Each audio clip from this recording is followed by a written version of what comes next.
L'un ne peut plus supporter ses contraintes. Il se sent prisonnier, c'est trop dur de vivre sur la terre sainte. Peut-être qu'il n'assume pas non plus d'avoir mis sa sœur enceinte. Ah.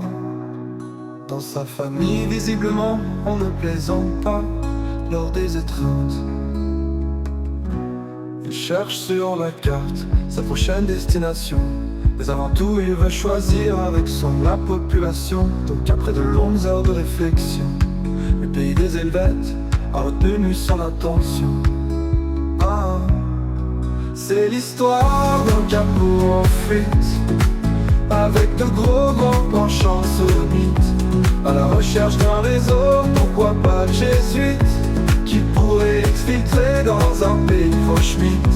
Il paraît qu'à Genève la mer est bonne, et qu'il y a plein de filles super mignonnes. Lui ne veut pas de bretonne, il veut une Eva Braun. Mais pour y parvenir, il faut que Tintin mette la main sur la 5e colonne. Ah. Il veut y arriver, il est vraiment prêt à tout. Par contre, depuis quelques jours, pas moyen de mettre la main sur Milou. C'est pas faute d'avoir cherché le toutou un peu partout. Faut dire que son maître est fou, qu'ils ont des rapports assez chelous.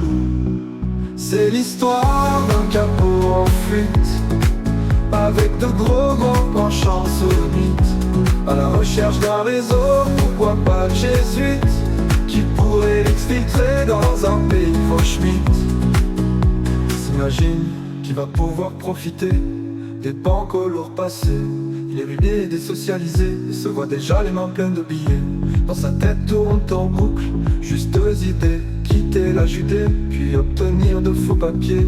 Avant même d'être parti, avec Eva il le sent bien. Si tout se passe comme prévu, un jour il lui demandera sa main à Berlin. Puis ensuite, ils auront plein de bambins à moitié crétins, qui comme leurs parents auront sur le bras un tatouage de Pétain. C'est l'histoire d'un capot en fuite, avec de gros penchants sodomites, à la recherche d'un réseau, pourquoi pas de jésuites, qui pourrait l'exfiltrer dans un pays faux-schmitt.